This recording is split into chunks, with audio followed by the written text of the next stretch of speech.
No regime comunista, a população romena era impedida de ter contato com a cultura ocidental e sua riqueza. Mas, graças ao contrabando de filmes norte-americanos que vinha da Alemanha Ocidental, os romenos passaram a questionar o modelo comunista. Este é o Visão Libertário, sua fonte de informações descentralizadas e distribuídas. Esse artigo foi escrito por historiador libertário, revisado e narrado por Coreia com K. Antes de continuarmos com este vídeo, segue um importante aviso. Não cogitamos incentivar o consumo da pirataria.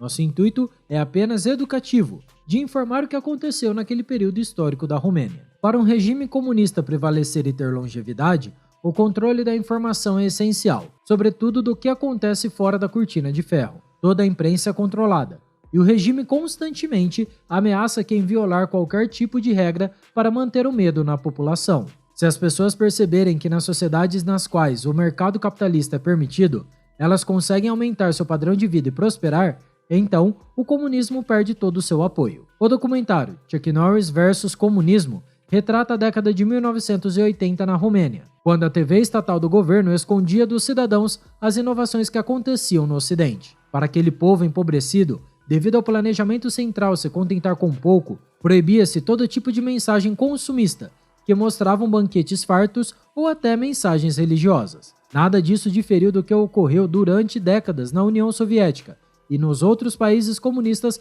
como na China e no Camboja. No entanto, para a felicidade dos romenos, havia o videocassete naquela época, que reproduzia os filmes americanos, e o contrabando desses aparelhos era comum. Pelo que se sabe, graças à ajuda de um alto funcionário do Estado que desobedecia a ordens, foi possível que vários filmes americanos, como de Rambo, Chuck Norris e De Volta para o Futuro, fossem obtidos por essa sociedade. Isso com certeza iria romper o isolamento cultural imposto pelo ditador comunista Nicolae Ceausescu. No documentário, os romenos que viviam na época comunista relatavam como foi emocionante ver um filme estrangeiro pela primeira vez. Uma das mulheres entrevistadas confessa que o primeiro filme americano que assistiu foi O Último Tango em Paris, com o ator Marlon Brando. Ela disse que nunca imaginou que um filme como aquele pudesse existir. Isso a fez perceber o quanto estavam atrasados em relação aos países ocidentais. Nicolae fazia discursos mentirosos atacando o capitalismo, dizendo que somente no comunismo as pessoas seriam mestres de seu destino e da riqueza da nação. Na Romênia comunista, o serviço de TV estatal só tinha um programa e sua programação durava apenas 2 horas por dia. Cerca de 20 milhões de romenos tinham seu acesso à informação totalmente negado e eram bombardeados com a propaganda comunista de um futuro próspero que nunca chegava. A ignorância das massas é a grande arma dos governos, sobretudo das ditaduras. Apesar da pobreza cultural na Romênia e da falta de bons filmes, um homem entrevistado lembra ter uma grande vontade de ter acesso ao cinema, e as fitas VHS mudaram tudo. Outro senhor revela como ter acesso a esses filmes foi algo incrível. Burlar as imposições do governo comunista e realizar algo não comunista, para ele foi inédito e atraente. Como a população romena não entendia o inglês, os filmes eram sempre dublados pela mesma voz. A dubladora era Irina Nistor. Por isso, depois da voz do ditador, Irina seria a voz mais conhecida no país sem ninguém saber quem ela era. Nistor trabalhou como tradutora de filmes para o estúdio estatal de cinema România Filme, na mesma década. O governo permitia alguns filmes estrangeiros, já que a demanda era grande, mas todos precisavam passar pelo Comitê de Censura do Estado.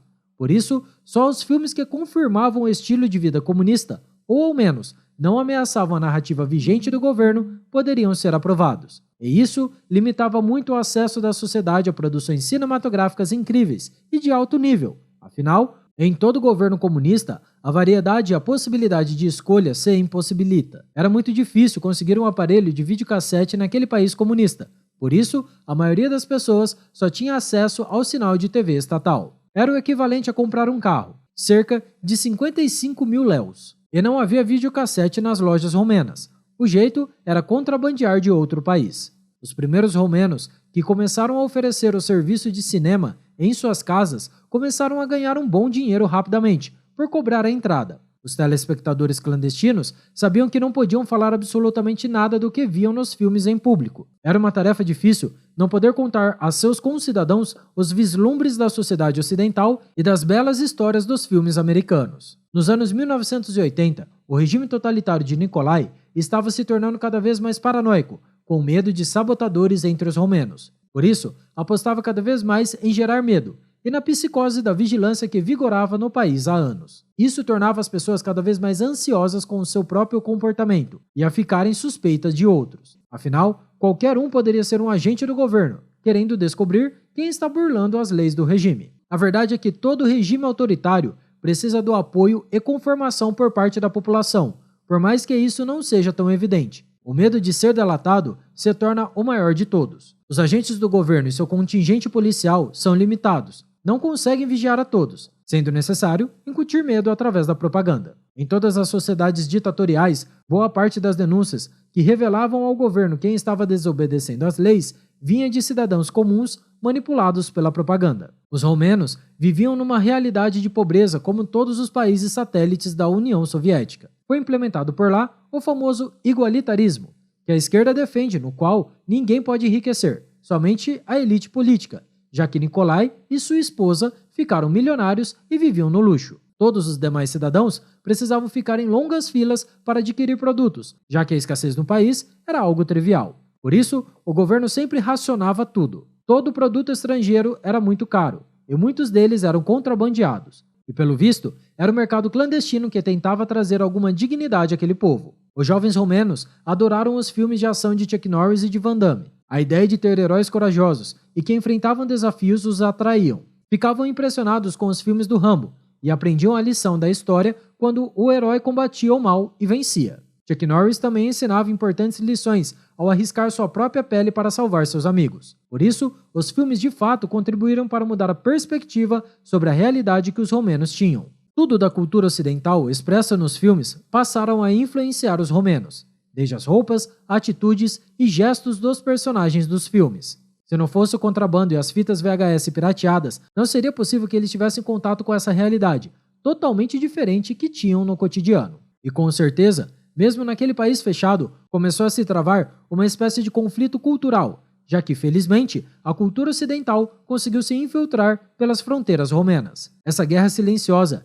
iria fazer muitos deles se rebelarem contra a vida precária e pobre imposta pelo governo comunista e os fazerem questionar o regime sob o qual viviam. O belo trabalho que a dubladora Irina Nistor fez foi uma ótima forma de resistência cultural à opressão do regime de Nikolai e ao governo central de Moscou. Nistor sequer precisou pegar em armas ou desafiar diretamente o governo, estratégias que com certeza seriam ineficazes. Devido à popularidade de sua voz, ela foi apelidada de a voz da Revolução Romena, e foi graças ao seu trabalho que essa sociedade conseguiu entender a mensagem dos diversos filmes que mudaram suas vidas. Ela teve seu devido reconhecimento por ter um importante papel em preservar a cultura cinematográfica durante o período obscuro de enormes restrições e censura. A liberdade se manifesta não somente em livros, ações ou estilo de vida, mas na arte, na música e na cultura.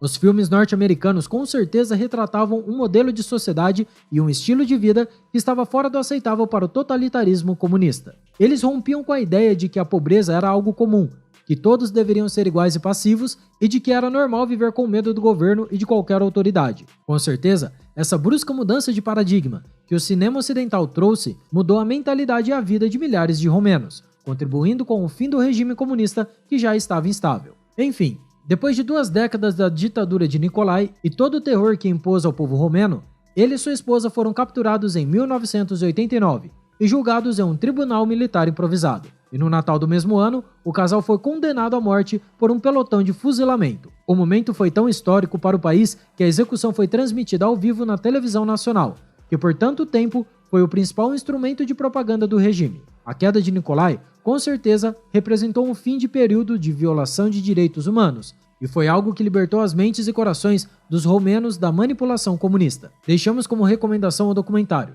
Chuck Norris vs Comunismo, que aborda o trabalho de Irina Nistor e a revolução proporcionada pelo cinema americano na sociedade romena. E se quiser saber mais sobre como foi o regime comunista de Nikolai na Romênia, recomendamos o vídeo Nicolae Ceausescu, o belo fim do ditador comunista da Romênia, disponível aqui no Visão Libertária. Obrigado pela sua audiência. Se você gostou desse vídeo, clique no ícone de curtir abaixo e compartilhe em sua rede social.